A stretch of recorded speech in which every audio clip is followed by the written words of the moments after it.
I thought my family would finally recognize my worth, but instead, they handed everything to my brother. What happened next changed everything. Hello and welcome to today's story.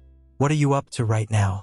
Take a moment and get comfortable, because I've got a journey I'd like you to join.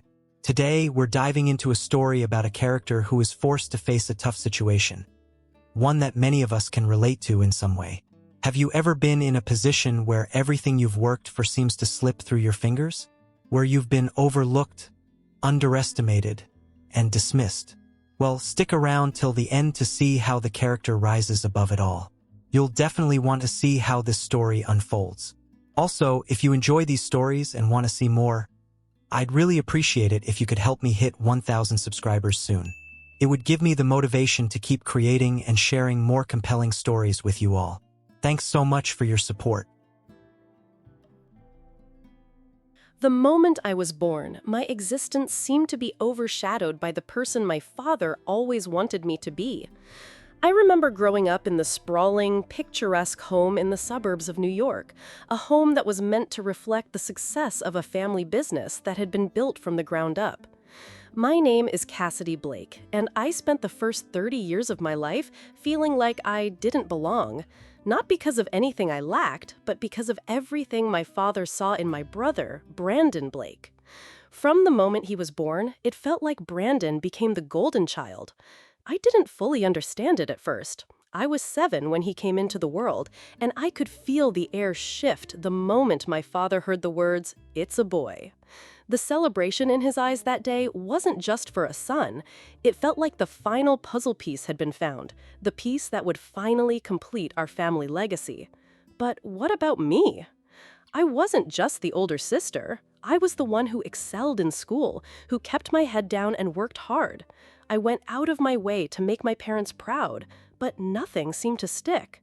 My father would praise Brandon's small accomplishments, like the time he got a C on his math test, but ignore mine, like the time I became the president of the local Future Business Leaders Club. His successes were celebrated, while mine were passed over, as if they didn't matter. "Your brother deserves it," my father would say, whenever I questioned why I was being overlooked. I'd ask about the family business, wondering why I wasn't being involved in key decisions like Brandon was. "He needs to learn from the ground up," my father would say, a sentence that would haunt me for years. In high school, I thought maybe, just maybe, I could prove myself. I was going to be the one to bring the company into the modern world, to take us into the future. But every time I tried to show initiative, my father would dismiss me, citing the need for Brandon to get his feet wet. So I kept my head down, focused on my studies, and tried to make my way on my own terms. By the time I graduated college with honors, I was certain that I had done enough to earn my place in the family business. But when I finally walked through those office doors as a fresh graduate, I was handed an entry-level position, while Brandon, with his barely passable GPA and a degree in communications, was given a cushy position as Vice President of Client Relations. It was as if I had never existed. But I didn't give up. I stayed in the company, working hard, pushing myself to the limits, all while Brandon coasted through life with every opportunity handed to him. Still, I believed in the company. I believed in the family legacy, and I hoped, no, I knew, that one day my hard work would be recognized. But that hope would be shattered sooner than I could have ever imagined. By the time I hit my 20s, I had already spent years working in the company. I'd done everything that was asked of me and then some. While Brandon was off partying, I was the one staying late at the office, sorting through contracts, talking to clients, and researching the latest industry trends. It wasn't easy. I spent countless nights burning the midnight oil, sacrificing my social life, my peace of mind, and at times even my health, just to prove that I could do what my father and the rest of the company had always doubted I could do. My father always said, "Cassidy, you have to earn your place." But after 10 years, I was starting to question whether it was ever going to happen. No matter what I did, Brandon seemed to always be the one praised. Whether it was for showing up to a charity event or hosting an impressive golf outing, he was the one in the spotlight. Meanwhile, my achievements, like securing multi-million-dollar projects and streamlining our operational processes, were barely acknowledged. I remember the first time I really felt the weight of it all. It was a few months after I'd successfully negotiated a deal with a new commercial client that would have secured the company's future for years. I was so proud of my work, and I knew this would be my big moment. I waited for my father to congratulate me, for someone, anyone, to acknowledge what I had just accomplished. But when I walked into the conference room where my father, Brandon, and a few of the senior partners were gathered, I was met with silence. My father barely even looked up from his paperwork. He was too busy listening to Brandon talk about his latest trip to Europe with friends, how he'd networked with some potential clients while sipping cocktails on the coast of Italy. "Good job, Cassidy," my father mumbled absent-mindedly, as if it were an afterthought. And then, just like that, the conversation shifted back to Brandon and his extravagant lifestyle. My stomach churned. I wasn't looking for praise or accolades, but a simple acknowledgement for the work I'd done. I'd been with the company for over a decade, and it felt like nothing I did would ever be enough. To make matters worse, I had been hearing rumors that my father had been grooming Brandon to take over the company one day. It was a slap in the face to everything I'd worked for, everything I had sacrificed. It wasn't just that Brandon was favored, it was that I wasn't even considered. I was just there to clean up the messes, to keep things running, while Brandon basked in the glory of a title he hadn't earned. But the final blow came one day when my father called me into his office for what I thought would be a discussion about my future role in the company. Instead, he told me that Brandon was going to take the lead in the upcoming project, the one I'd spent months preparing for. "I've made up my mind," he said, with a finality that left no room for negotiation. "Brandon will take over this project. He needs the experience. You're doing a great job, Cassidy, but you need to let go." I stood there stunned as my father patted my shoulder and sent me out of his office without so much as a hint of remorse. The anger I had been holding in for years started to bubble to the surface. I couldn't take it anymore. I had given everything to this company. And now I was being told that my own father didn't believe I had what it took to run it. It was crushing. But I couldn't let it show. I couldn't let them see me break. Not now. I spent the next few days in a haze, working on the project with even more determination, knowing that no matter how hard I worked, it would never be enough for my father. But I couldn't walk away. This was the family business, the legacy I'd spent my whole life trying to make my mark in. Little did I know, this would be the beginning of the end. The beginning of a series of events that would shake the very foundation of everything I thought I knew. I should have known. The signs had been there all along, subtle but undeniable. But nothing prepared me for what happened that night. It was an ordinary Sunday dinner, the kind where my father would insist on making a grand speech about family values, while my mother fussed over the meal like it was a five-star restaurant. Brandon would saunter in late, as usual, grinning like he had just come from another business meeting, though it was clear to anyone who had been paying attention that he had spent most of the day partying. My parents, oblivious or simply unwilling to confront the truth, would act like nothing was wrong. That evening, something felt different, though. I had been preparing myself for a conversation I knew would come eventually. For years, I had seen the growing rift between my father and me. It had become impossible to ignore. But I had never expected this. Not like this. When I arrived at the house, there was an odd tension in the air. My parents were already at the dining table, and the usual warm greeting wasn't there. My father didn't even look up from his plate when I entered. My mother, who had always been the peacekeeper, gave me a weak smile but didn't say much. Brandon, as always, was last to show up, strolling in with a casual, "Hey everyone," and plopping down at the head of the table without missing a beat.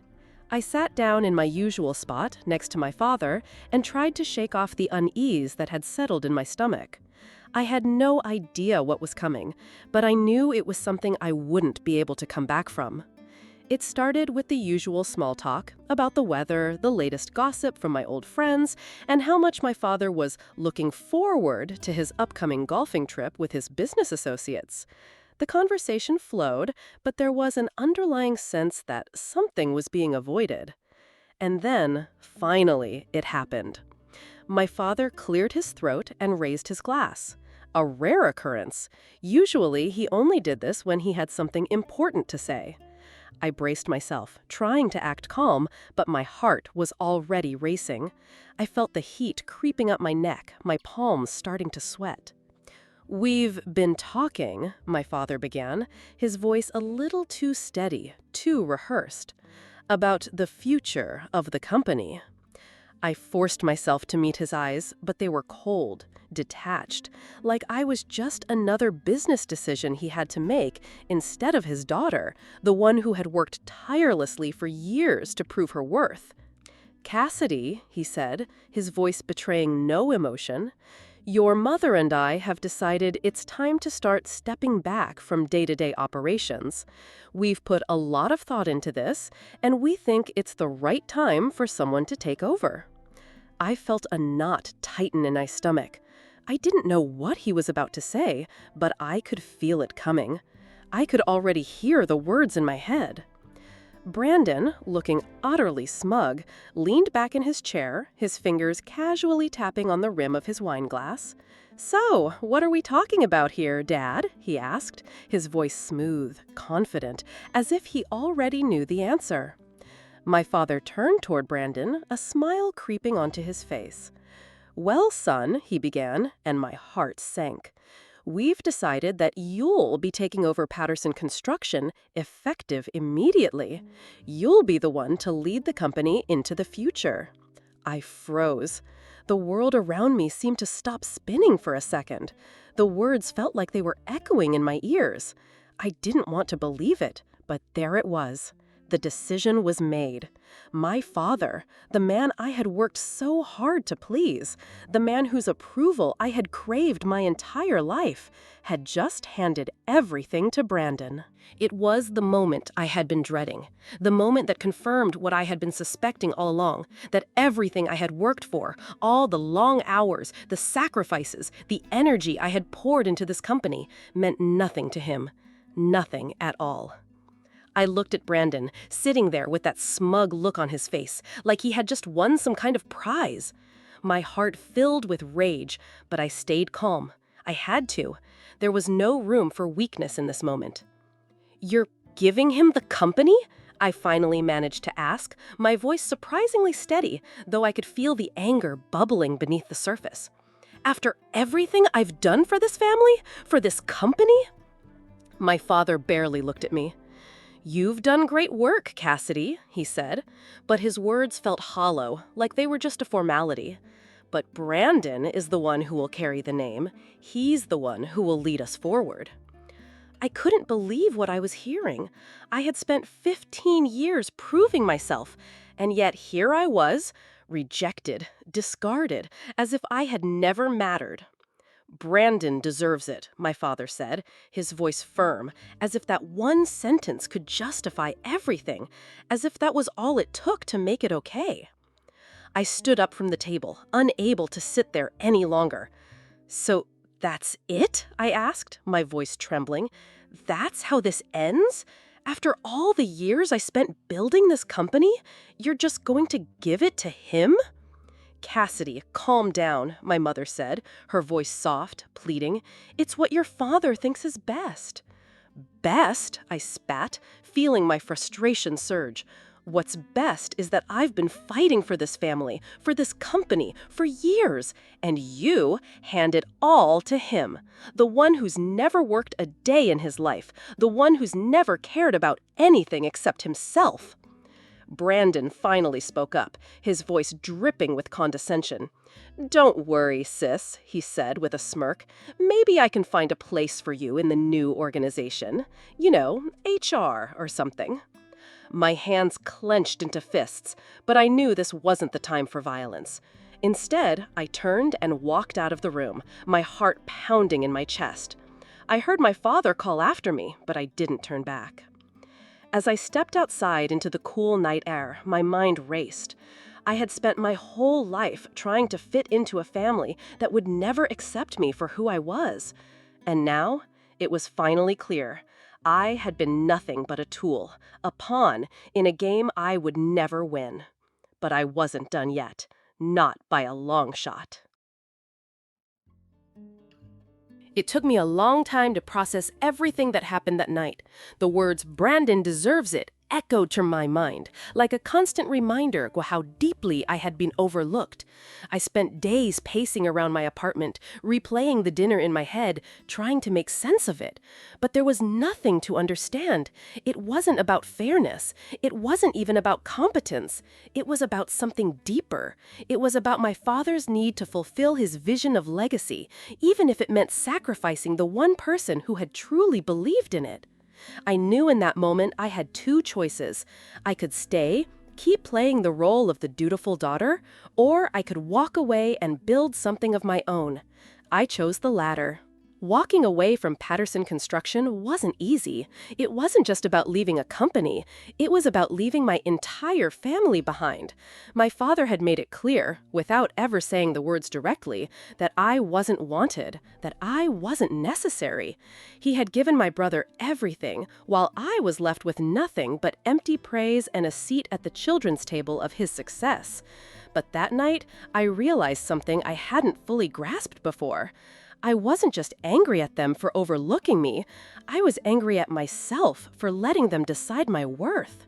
So, I made a decision. I wasn't going to let them be the ones to dictate my future anymore. I knew that I had the skills, the drive, and the knowledge to build something of my own, and I wasn't going to let my father's mistakes, nor my brother's laziness, define who I was or what I could achieve. I spent the next few weeks on the phone with industry contacts, old colleagues, and mentors who had seen what I could do. I started reaching out to potential investors, trying to gauge whether there was a market for my vision, a vision of modern, sustainable construction that would meet the needs of the future, not just the past. The idea wasn't entirely new, of course.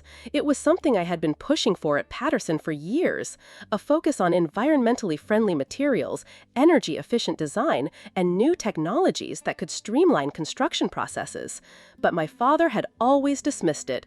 Too complicated, he would say, while Brandon patted himself on the back for putting on a nice suit and shaking hands at charity events. But I wasn't going to let their short-sightedness stop me. Within a month, I had officially registered my new company, Blake Insight and Build.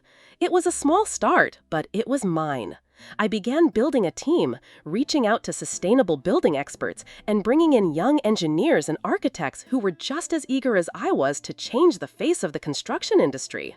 The first year was grueling. There were sleepless nights, endless meetings with potential clients, and months of uncertainty. But I loved it. I felt alive again, like I was finally doing what I was meant to do. But even as I built my new company, I couldn't escape the shadow of my old one. Patterson Construction loomed large in my mind, and every so often, I would hear updates about the mess my brother was making. The company that my grandfather had started from nothing was falling apart. My father was getting older, and he had grown more resigned, more willing to let Brandon fumble through leadership without any consequences. I couldn't stand it. One day, about 6 months after I started Blake Insight and Build, I heard through the grapevine that Patterson was in trouble. A major client had pulled out a project because of delays, and Brandon had once again ignored quality control on a job site, leading to a costly mistake. The company was bleeding money, and it wasn't just because of Brandon's incompetence.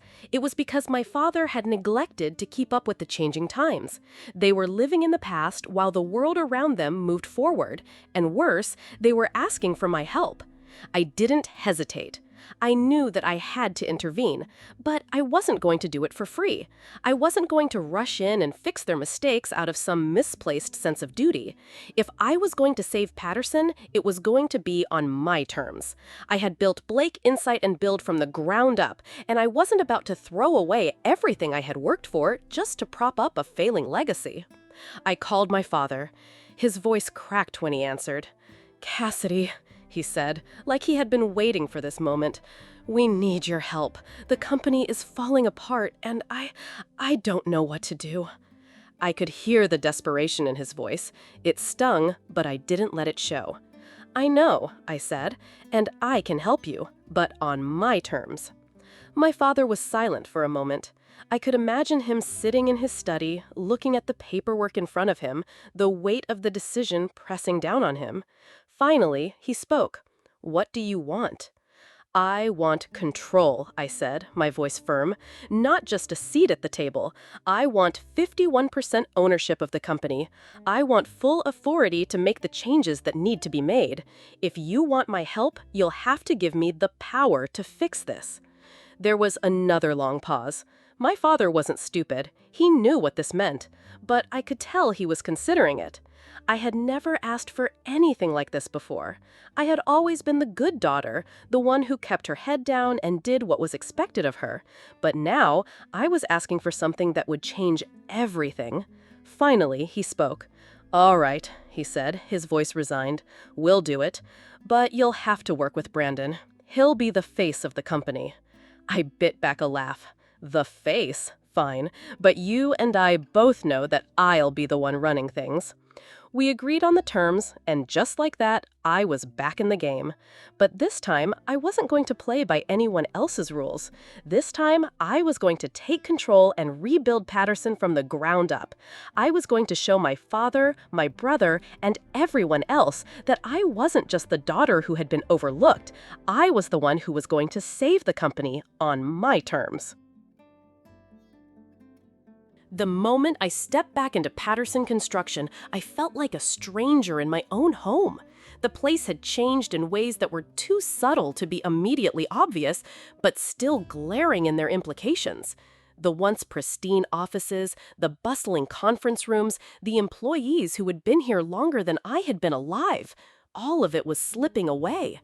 The company that my grandfather had built from scratch, the empire my father had grown, was now a shadow of its former self, run into the ground by a man who never cared for it. When I walked through the front door for the first time, the air seemed stale, and the smell of old coffee lingered in the hallways. The lobby, once filled with sleek, modern furniture, now looked tired and outdated, as if the building itself was giving up. The receptionist, a young woman who I had never seen before, barely looked up from her phone as I passed. There were no smiles, no nods of recognition from the employees who were still around, just an eerie quiet, as if everyone was waiting for the other shoe to drop. And drop it did.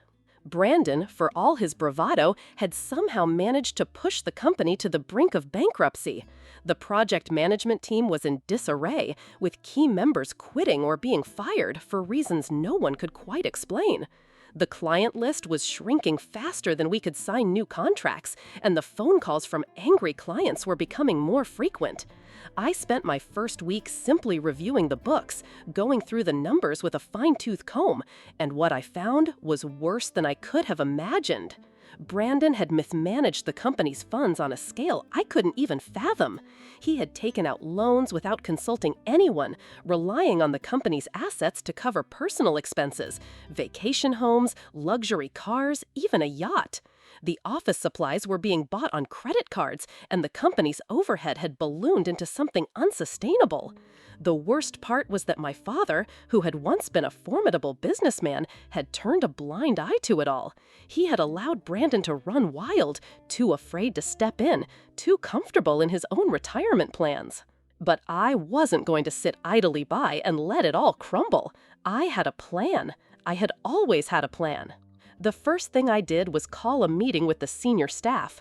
I walked into the conference room with my head held high, no hesitation in my step, even though every fiber of my being wanted to scream.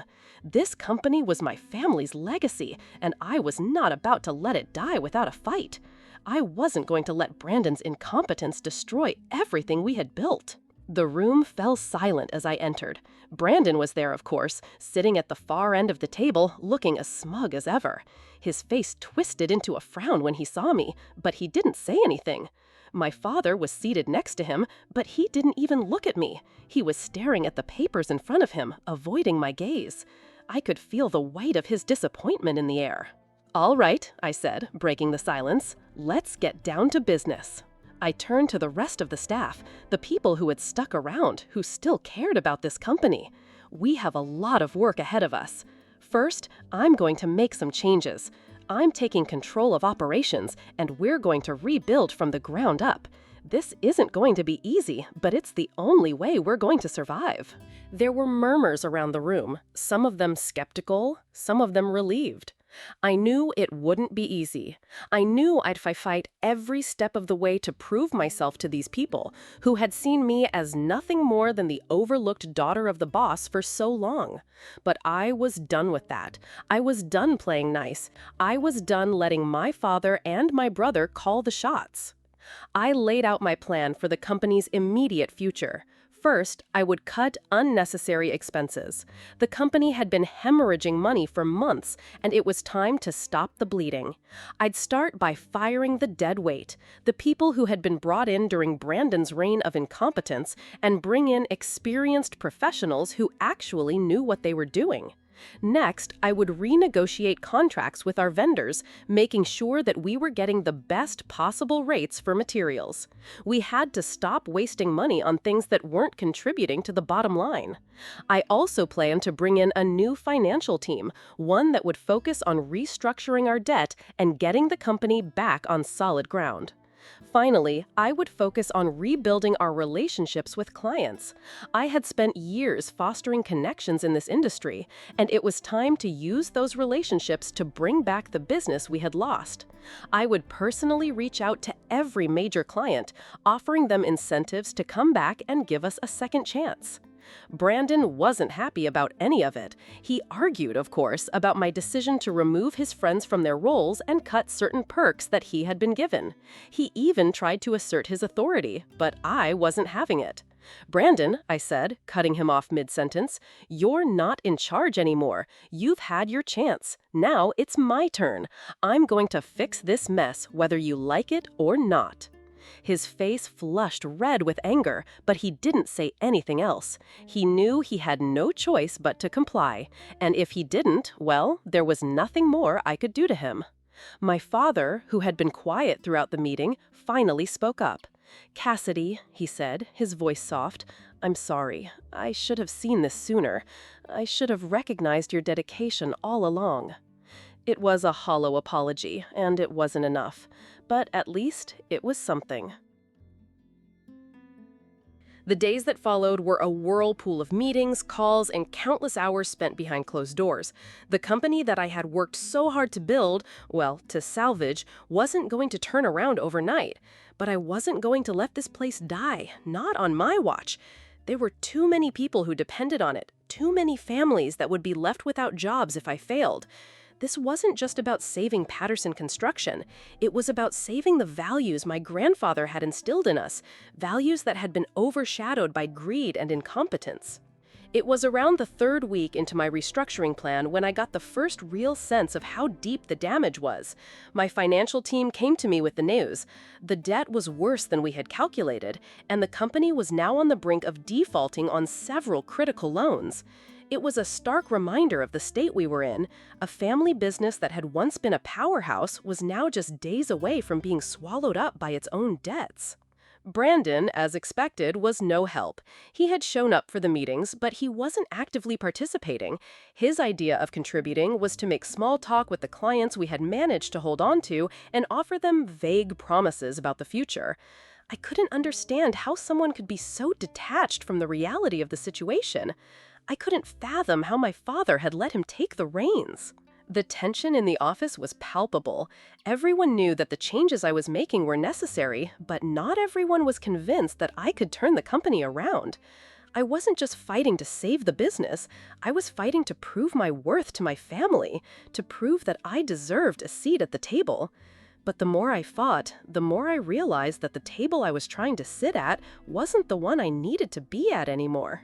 One evening, after a particularly grueling day of meetings with contractors, I got a call from my father. I had been expecting it, but that didn't make it any easier.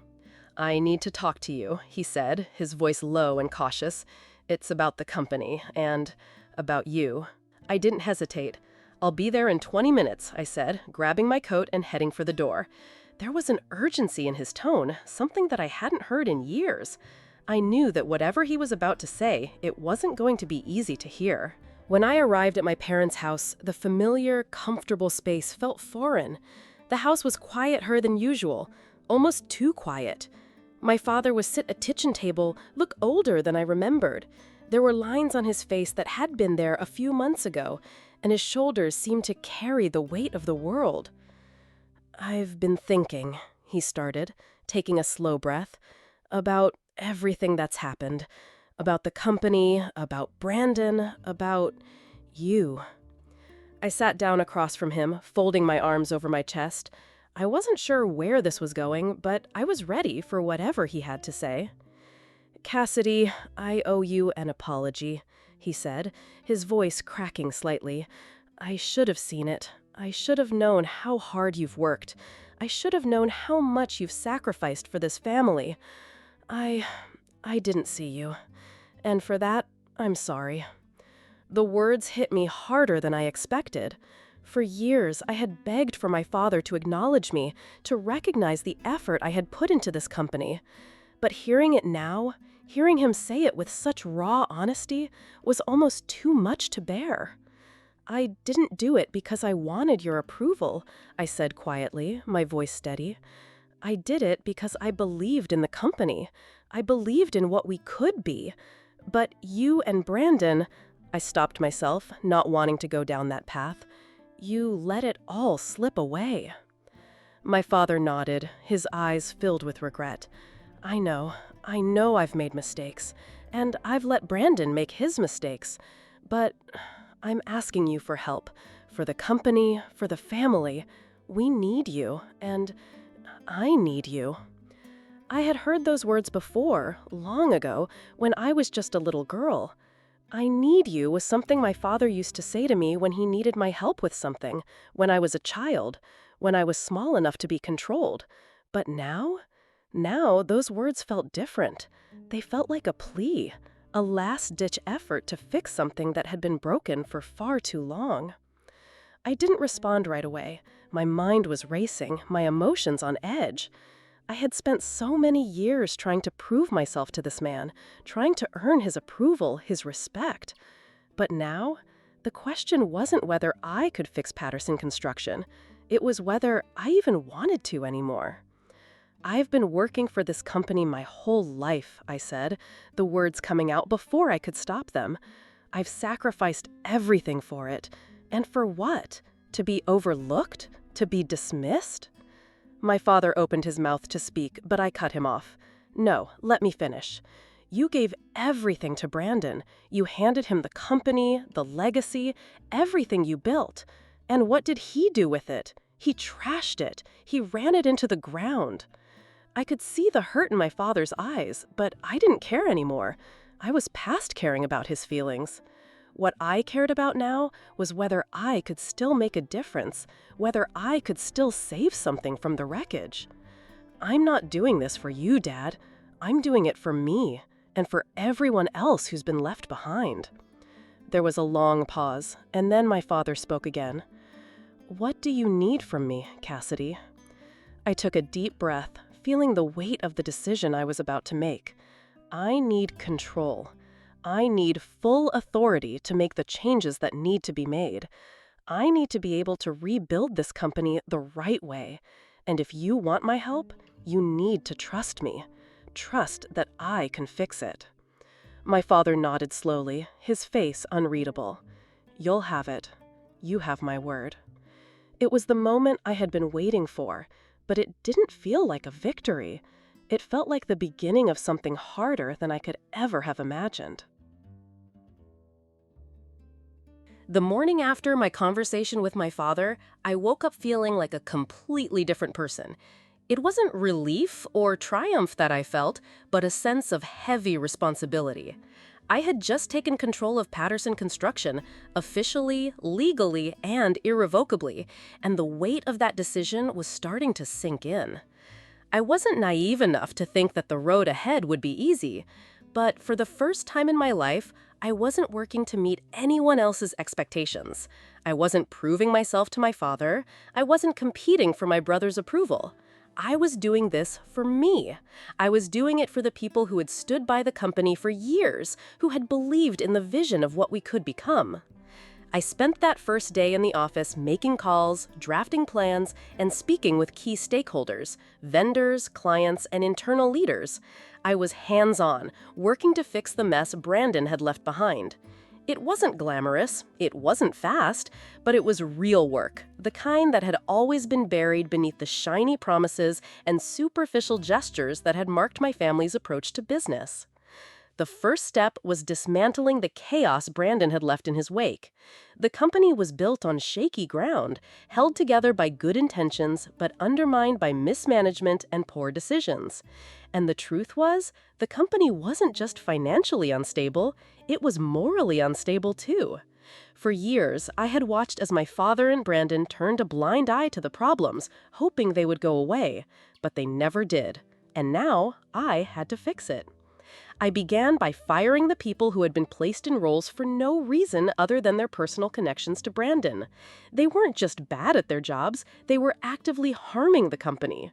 I brought in experts, people who knew what they were doing, people who had the experience and the drive to get Patterson Construction back on track.